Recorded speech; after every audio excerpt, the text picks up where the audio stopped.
Len Padula ama wang let na mun van tunga ama phadun tangni na awang let ama na sep na te hangin ama phadun la alien ma na toki tokin ama phadun amen ifekin ding to ina hila sang thoma bangin pasien lien ma hi manina eite aneu pen mun hita zong ina let na to ama min phathei ding hi mana ka kha sung ton tong kep na tele to pa o nang ma hoi na hoi hi ko tele tak nong kho khak china pasien tunga lungdam thu Vega Kowin ki abna khatnei photni oh hallelujah amen amen to panang man hot nya thi to pa oh hallelujah ta te ka khaton tunung chung ke man lu gam ye to pa oh hallelujah amen to pa to ba thamlo to pa ko neu pen tim muna ko na hu panin to pa hong ge bolin to pa oh nang ma ulam sang nang nagi oh na bang le ni jesu na hot hi to pa amen amen oh hallelujah to pa ko to pa o makanya nang mazia tung panin so ni moi me hallelujah kina ai thei za mo maya pai phe na maya kya pin to pa o khut te lam to win nang kong bia hi china ke bang le nong thei ke bang le nong phok chin kiap na la khat sa khom ni na maya ai thei za pai phe mun ma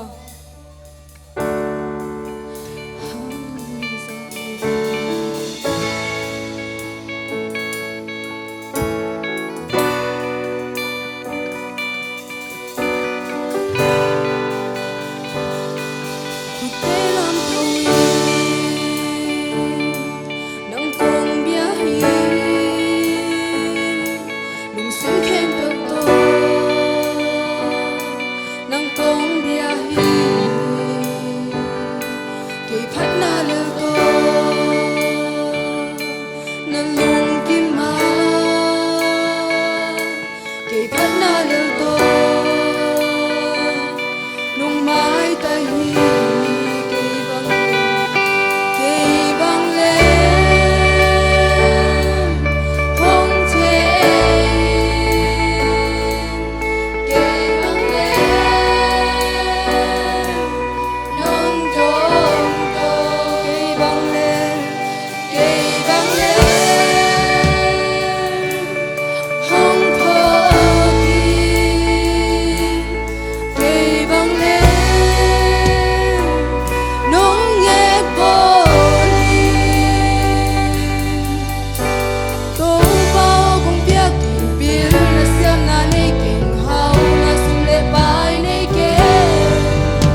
bang kim zai suhi ma bang ina to pa muang mi te zong pasenin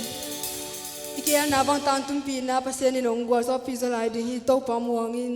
china pasen tunga ki ap khom lai ni la to tak pi to pa muang mi te china to pa na iban jik ten heng ko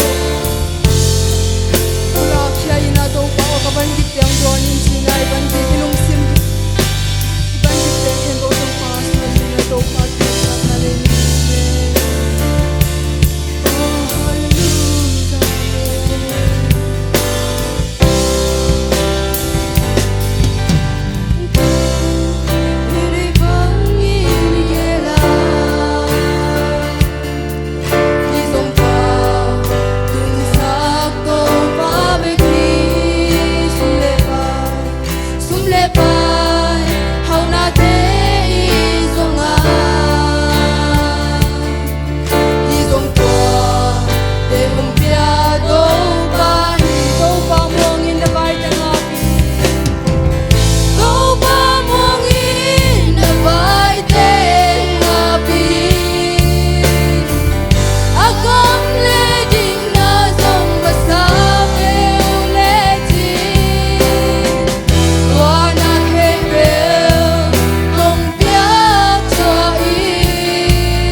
na te kempo ipiak de sumina ama ta he amen pasien kam le ding na te zong khom pasien kam le ding na thu te ma thu te zong khom la ni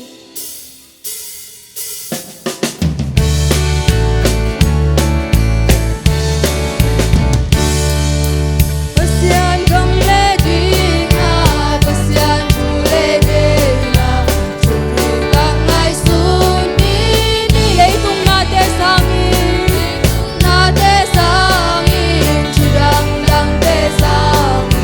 song ka sa zo le chi wa na ke to hong te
kave ito pa mga kamo nate ang mai sakin to pa si mo nate pulakin yam khet takin kave kyap na nei khop ni oh hallelujah amen to pa naman kamo nate to pa oh hallelujah amen to pa mai sakin to pa oh hallelujah amen nang nahoy ito pa Hati yang kilom nang mana hito pa Gam sa atin lui tilo ang lungkot mabangin ang lungkot niya Dungay ito pa natatin to pa Oh kalungsim te huy nga Kamo natin pulagin to pa Lungsim tam kaming to pa Kaop natin unatay kini to pa Kapulakit ngam law te unatay kini to pa Ime kalungsim te huy to pa Untay nang mana hito pa Gam sa atin lui tilo ang lungkot mabangin ang lungkot niya Dungay ito pa Oh hallelujah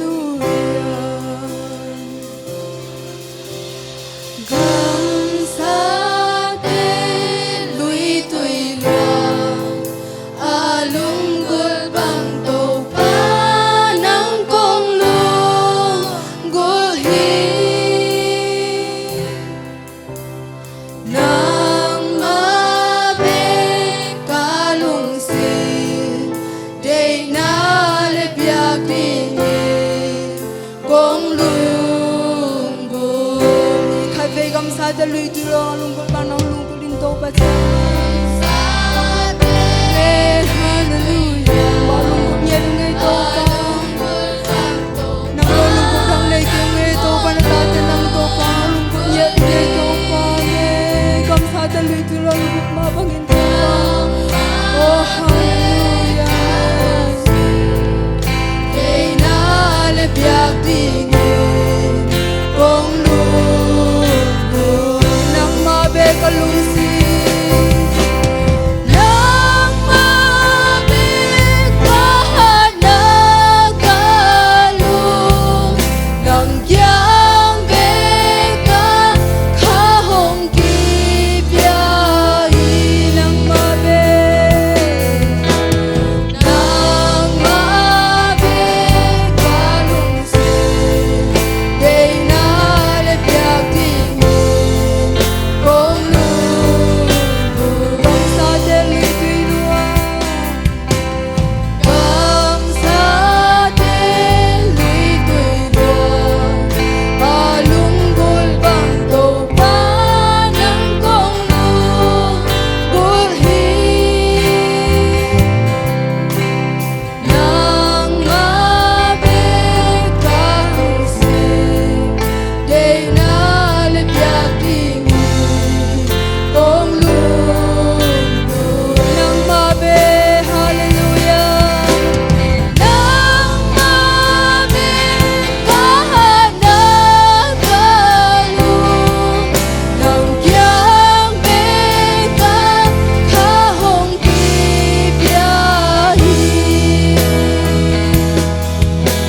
na lebyak tingin kong